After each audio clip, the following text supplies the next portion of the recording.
Yo,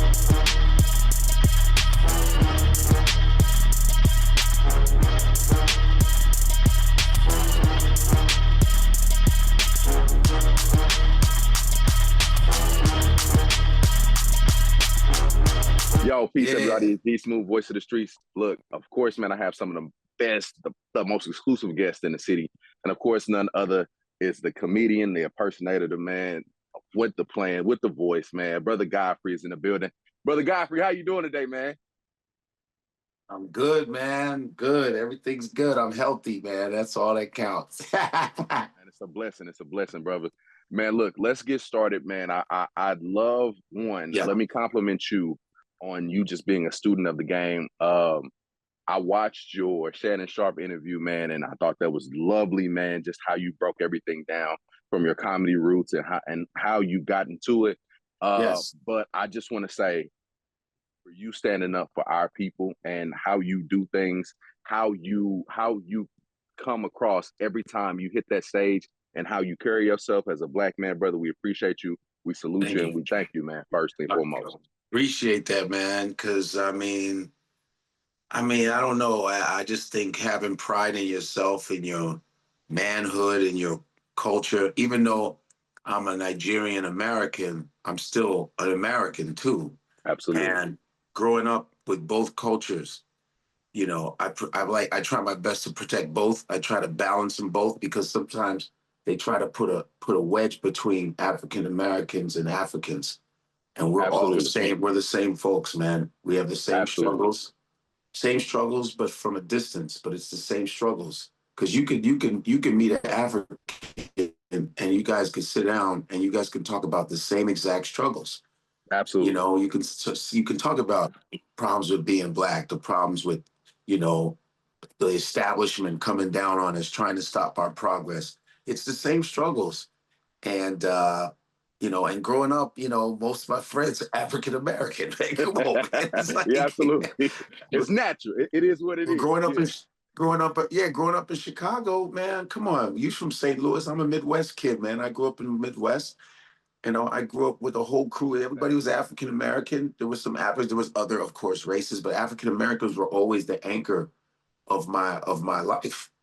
So you know what I mean? And so, you know, I just felt like when I became a comedian, I go, I'm going to talk about the things that people don't want to talk about. I want to talk about the things that bother me. I want to talk about the things, you know what I mean, with humor. So, so I take pride in that shit. And another thing, I don't know if I can curse. I'm my bad, but you're good, brother. But you know, just coming up in college and reading about so much African American history, from James Baldwin to Malcolm X to Nikki Giovanni to Martin Luther King to, I can keep going, to Toni Morrison, you know, just Langston Hughes, just studying the greats. And, you know, from Ali to, you know, just really intense study on African American and African history. That was just part of me, you know, being part of the Nation of Islam. I never joined it, but I would go and see, you know, the minister live when I was 17, and just all of that affected me as a performer. It's always been in me. So, but I said, so how can I balance this and talk about serious issues, but be funny with it? You know, and listen, I do silly stuff too. Don't get me wrong. I do a lot of silly absolutely stuff. Yeah, but I always have the foundation has always been pride in who I am, pride in our folks, and showing a little bit of dignity with us. You know what I mean? I love that. You know what I mean? You know what I mean? And it's not Absolutely. it's not to like ostracize other races, because my friends come from every walk of life. I grew up in an area in Chicago where it was all immigrants. My friends were from India, from Poland, from Russia, from Korea, from China, from Ethiopia, Nigeria, Cambodia, Filipino. Like, those were my friends. Like, absolutely. But one thing I always made sure of, just like all my other friends, I kept the pride in being African and being African American. It's like I kept that pride. Like, I'm also proud of who I am. You guys are proud of who you are. I'm proud of who I am. That's how it's supposed to go. Absolutely. The reason why I got friends from all over is because I love myself and I love my culture. Absolutely. I can't sit up there and hate myself, put myself down, and then be running up your butts to be hanging out with you for what? What's the purpose? You feel me? That's I what love that's, that. yeah.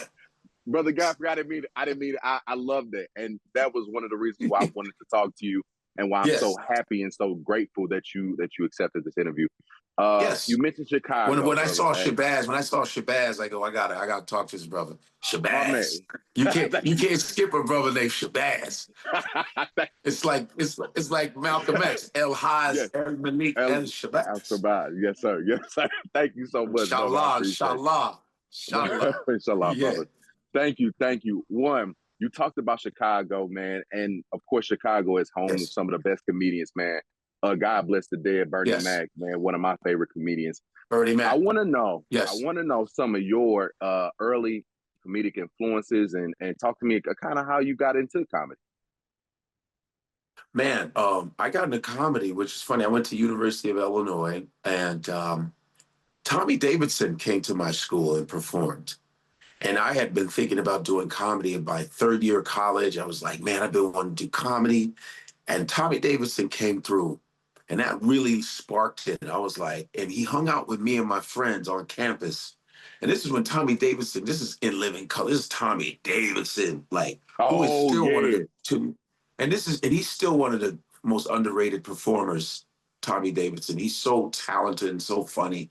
And he hung out with me and my friends. And that was when I said, when I get back to Chicago, because I went away for college, I'm gonna try the comedy thing.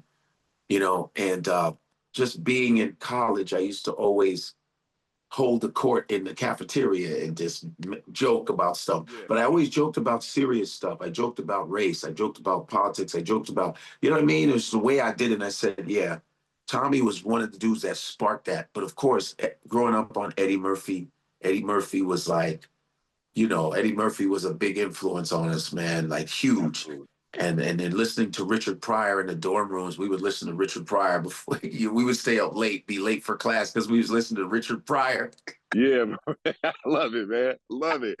You know what I'm saying? And I was a big Jim Carrey fan. Jim Carrey was a big fan. I was a big fan of Jim Carrey and Johnny Carson and just a lot of great, comedies. And I grew up watching so many comedies, from Sanford and Son, Red Fox, All in the Family. Just, I didn't know I was going to be in a comedy until like my third year in college, because I thought I was going to be an astronaut or a baseball player. Yeah. That's what You're a long way from it, but it's all good. I love it. That's it. Yeah, so that's what got me into comedy, man.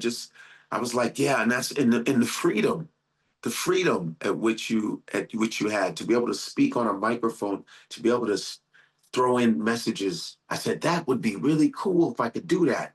If I could master this craft, I could throw in messages, and I was able to do that. You know what I mean? I've been in New York for about 23 years now, so New York really, really shaped me up as a comedian. So Love that, yeah, brother. and Bernie Mac was my first. Like when I did open mics, it was Bernie Mac's club. It was Bernie. I was around Bernie, me, Corey Holcomb, D. Ray Davis.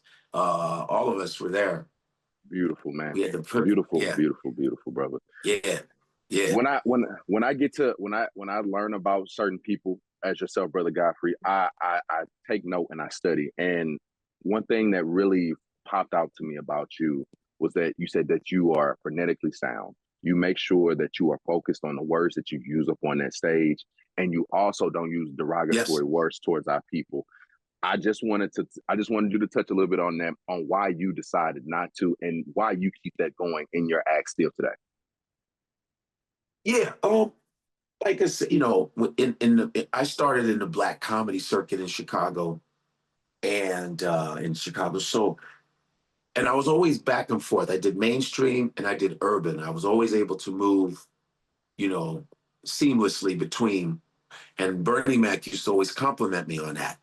He used to always say, Godfrey, let me tell you, boy, man, you do white people, you do black people, you're always the same motherfucker. It's like, he used to always tell me, Godfrey is versatile than a motherfucker.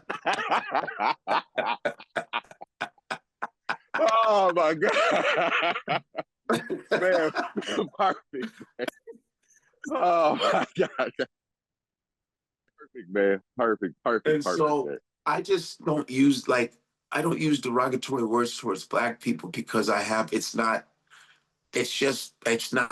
interested in it. I'm not, if I like the N word has always been a thing, a conversation amongst comedians. I would ask some of my colleagues, like, why do you use the N word? Like, especially when we do these crowds and it's a majority white crowd, why do you use the N word so much? I just ask. I don't tell anybody what to do.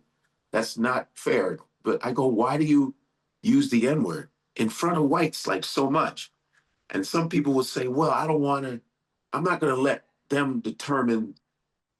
I'm not going to let them determine, like, I don't know, I'm taking the word back. What word back? They gave us to it. That's what they gave to us. Yeah. That wasn't our word. Nigga wasn't our word. That was the Yeah. word that they used to degrade us. Absolutely. So if you're taking it back, maybe you're trying to use it to desensitize it. But then if they call you the N word when they mad, you get upset. So how are you being desensitized? If you're using the word, if you're going nigga, nigga, nigga, nigga, nigga, nigga, nigga, and then they call you and they say, yeah, goddamn nigga. You're right. Now you're upset. Now you're upset. But I thought you desensitized it. You done riddled the people with nigga all day, but then when they go, yeah, goddamn nigga, now you're mad. So I don't think that method is working. But like I said, I just never was interested in that. I just, it made me feel weird. Like I was like, nah, but when I use the word, I'm always using it to make a point. The N word. I talk about the N word like I talk about the way the N word is spelled. Because I remember being called a nigga in my English class. I was 14 years old. I was in an honors English class at this white ass school in Chicago, and these dudes called me nigga and shit. I was in class, and I thought they were, and then the joke is, I thought they were mispronouncing Nigerian. Yeah. Yeah, I they, get you. they were like, I said, no, man, it's pronounced Nigerian. It's not nigga, it's Nigerian. It's a soft G. You know what I mean? So that's the only time I would talk about the N word, just the N word, just how it's spelled. I talk about the N word being the top racial slur. Like you have chink, you have spick, but you have, but nigga is the top. Like that's the top. It's like the Nike. It's Nike. Yeah. It's the Nike of, because everybody wants to say it. Even people who are oppressed call us the N-word, right? Even people who are oppressed call us the N-word. Arabs call us the N-word. Asians call us the N-word, right? Spanish people call us the N-word, even though you got black Spanish people. Hello. But they'll call us the N-word. So that's when I talk about it. But just using it, to even in an all black audience, I don't use the word. I just don't. I think we can be. We think we can be niggerless sometimes. I love that, Because brother. not only is our diet terrible for our black people. We're not the best in the way we No, eat. So I said, not well, at I all. can't mentally. I'm not going to feed you bullshit either. I love that, That's just brother. how I feel. I mean, I like I love using that. profanity though. I ain't gonna front. I like to. Nah, look. Can't I'm fight not your no. perfect. Yeah, as we all are not, But brother. like And I I love said, that. this is not putting down any of the other comedians because a lot of comedians are fantastic. That's just my choice. That's just my choice. I don't tell people what to do, but if they ask me, I said, well, I don't do it because of this. That's just the way I feel. I don't tell anybody what to do. But I think that anything should be balanced. Even when I use profanity, I don't do it too much. I go, okay, I'm using too many F words. That's too much. You know what I mean? That's too much. I don't need to be cursing too much. You know what I mean? So it's a balance, man, and it's an art form that you do have to have some checks and balances on when you do it. You can't just say, well, I'm a comedian, I'm just going to say the F word all day. No, because it's still an art form, and we have to respect that. That's how I feel.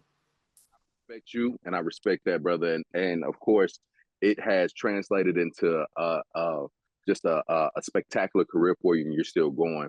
And as of recently, you've always been an impersonator, but now you're the impersonator. And But sorry, yo. you know what's up? You know what, Shabazz? Yeah.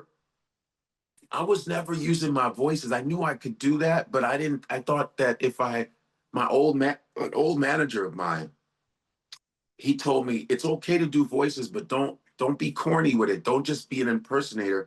Have jokes, have real jokes, because when you Yeah. have jokes, you can build around the voices. And so I'm glad I didn't just do voices, because a lot of people who just impersonate, if their material is weak. So I made sure. And then when COVID hit, that's when I said, you know what? I'm just going to start doing voices and stuff, because everybody's at home. Everybody's trying to be entertained. We're in a situation we don't know what's going to happen. So I Yeah. just started doing voices, you know, and I didn't know Love Steve that. Harvey. I didn't know I could do Steve Harvey. I'm going to tell you this right now. The Family Feud. I didn't know. Five top five answers on the board. Here's the question. You know, I didn't I didn't know I didn't know it would go viral. I was like, you Oh, know, yeah, I could always do voices, but I didn't know at what level I could do them. And I said, man, and I said, let me try it out. And social media really gave me a platform. I mean, I wish I could be on SNL. I wish I could have been on Mad TV or some sketch comedy show, but there's still hope. But I just started doing it, but everybody's looking at their phones nowadays. I go, I'm just going to do it there. Just like my Trump. This is a very good show. I love you, Shabazz. You're so good. You're so good, Shabazz. I love St. Louis. You guys call yourself Delu. It's a great name. You should be proud of yourself. I need to get one of those hats. Those are great. you got to come with the big St. Louis hat. We got to get you one, man. I'm gonna definitely make sure if I see you, I'll get you one, man.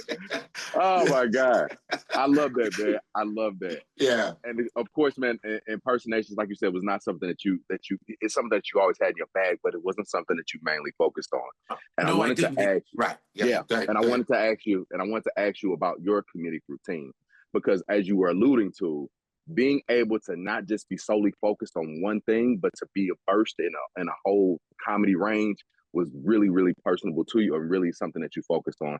And I just wanted to ask, for somebody who has not been to a Godfrey comedy stand-up, what can they expect, and what is going to happen when they see you the first time? I think they should expect originality, uh, intelligence, edge, uh, silliness. Yeah, Silliness, definitely silliness, man. I'm silly as hell, and just a whole combination of that and impact, just emotional impact, thought provoking. That's what I am. I'm always playing above the rim. I'm always thinking. There's always thought behind everything I do. You I know, love that. I love that. yeah. There's always thought and intellect behind everything I do. I can't help that. It's the way I was trained. It's the way I was raised. My father was an intellect. Reading and information has always been part of my family. My father was an educator for 45 years in Chicago. So going to the library and looking things up was how me and my brother, my sister were trained. Look it up, read it, look it up. My father be like, you have to look it up, put in the dictionary, look, read it, find out. My father. Yeah, absolutely. Nigerians. So yeah, and just being around intellectual brothers, like I said, in college. And we started a black reading book, a black book club in college in a white university, but we I forced love that. ourselves to buy our own books from black bookstores. We would read books on our own, from the ISIS papers to Stolen Legacy to Destruction of Black Civilization, Chancellor Williams, to Breaking the Chains of Psychological Slavery by the one and only Dr. Naeem Akbar. We learned from history from Ajla Kwesi, who taught us the history of post-slavery history and slavery history, and just learning from Stokely Carmichael came to our school, Sister Soldier. We had, what's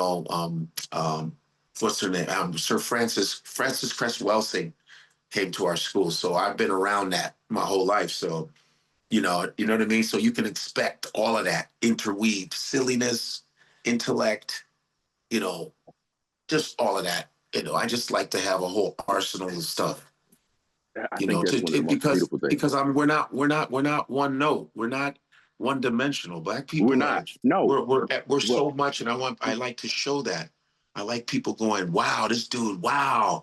And then what's really cool is people go, you know, man, you made me start reading more. I started looking stuff up now. That's what we are, man. That's what we always have been. You know, we've always been dope. We've always been fly. That's why everybody hates us, because we're that dope. Absolutely. If I were not black and I was looking at black people, I'd want to beat you up.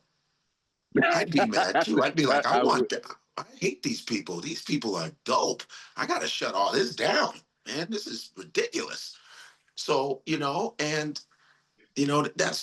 I like when people, even people that aren't black, that come up to me and go, man, you know what?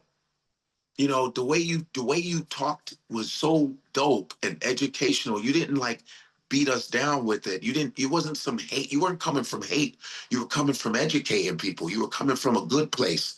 And I love that. See, because even people like, I got a lot of fans, Asian fans, but they go, we love the way you put it. I go, because I'm coming from a good place, man. I have friends that look like you. I'm coming Yeah, from a humanity point of view, but it's I just that love that. when you hear black, you get mad because you were taught to not like us. You were taught to not see us as human beings. That's why you get all ruffled up and mad, because you don't see us as human beings. So what I'm here to do is put humanity in this situation, and you, whether you like it or not, you're gonna respect me after this show. I love that, man. Period. I love that. I And, cannot wait. I cannot wait. yeah. I cannot wait. And I and cannot it's wait. funny. And the thing is I'm funny. I'm not up there just preaching. I'm funny. I'm Yeah. funny. Like, my mic game is nasty. Period. It's nasty, and I can challenge anybody that want it. And I'm like, I'm that dude because I've earned it and I work hard at it. I perform during the week before I come and see you guys. I'm already on stage 8, 9 times already. So my sword is always sharp. And you want to come for the smoke? I'm prepared. I'm from Chicago, and I've been in New York. What you talking about? I'm ready, bro. I've been to over 40 countries. There's nothing I can't do. Period. And Love that. I got the ancestors behind me. The African American. I got the African American ancestors. I got the African ancestors behind me. What are you Absolutely, gonna bro. do to me? I'm I love it, bro. Thanos. Partner, I'm Thanos. For All of them. real. All of them. All of them. All All of the rings. them. All the rings, bro. Word. Man. Yeah, man. Word, man. Word. I love it, man. You are returning to St. Louis, man. Of course, you've been to the Louvre before, man. Yes, sir. Talk to me about that feeling now coming back, and also let us know how we can see you at the Helium, because you're returning back to the Helium as Yeah, well. yeah. Well, coming to St. Louis is just being from the Midwest. It's no different, man. You guys are like the cousins. You're like the cousin cities, man. St. Louis, Chicago, Detroit. Yeah, yeah, we all, yeah, It's like coming back to the crib. Like it's like, you know what I mean? word, man. Because it's a lot of Southern. Everybody got a Southern background. Whether it's Mississippi, Kentucky, Alabama, Tennessee. It's just, and there's a lot of Nigerians there too, because I get That's true. Nigerian food in St. Louis. I be getting the fufu, bro. I get the Oh yeah, yeah. fufu over there. Oh well, yeah, yeah. You got some of that. A lot of that here, man. So it's beautiful, man. It's like St. Louis. I got homies from St. Louis, man. You got Cedric the Entertainer. You got different cats from St. Louis. So yeah, man, and yeah, and so it's just like coming to the crib, but just a different city. That's all. And it's going to be fun. And Helium is a great club. I think that's the only club y'all have, right? Right now, yep. For comedy, yep. Right now, But that's the that's only all one. you need. There's no Yeah. reason why that place ain't packed all the time. You guys, I tell people, you should be coming to see comics, even if you don't know them. Come and support them. There's some funny people that you don't even know about. There's people that are funny. They're really funny, and you got one club, St. Louis. You got one duty. You got one club. Come on out. Come on now. Like Friday is 2 shows Friday, 2 shows Saturday, 1 show Sunday, and it's a good room. It's about 275 people, so it's not super huge, but it's nice and intimate. y'all should be coming through. Helium's a great brand to get. They got Heliums in Indianapolis, Heliums in Philly, Heliums in Portland, Heliums all over in Buffalo, New York. They got Heliums all over the country. So, and you guys should be really proud that you have a Helium in St. Louis, because that's an A-list club. That's a top club right there. Word. I love that, It's a brother. beautiful club. Brother. I love it. Love, man. Yeah. So thank you so much, Brother Godfrey. We're not going to hold up any more of your time. We thank you so much. And we're looking forward to seeing you come to St. Louis and tear down the stage, man. Yes, sir. For the 3 days that you're here. It's going to be beautiful, man. And look, Brother Godfrey, thank you again, once again, for taking the time out to speak with us, man. And look, you can make sure you get at them, and I'll let you go ahead and give me your Instagram. Oh, my Instagram is Godfrey Comic, GODFREY COMIC.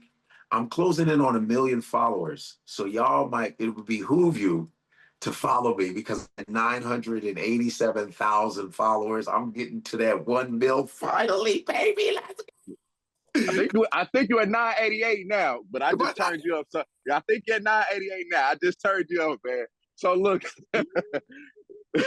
thank y'all so much for tuning in, man. It's Dsmoovee here with Brother Godfrey. Yes. Y'all make sure y'all stay locked in, stay tuned in. It's Dsmoovee, Voice of the Streets. Yes, sir. Right. March 21st to the 23rd, folks. You got no excuse. I'm coming in a couple days.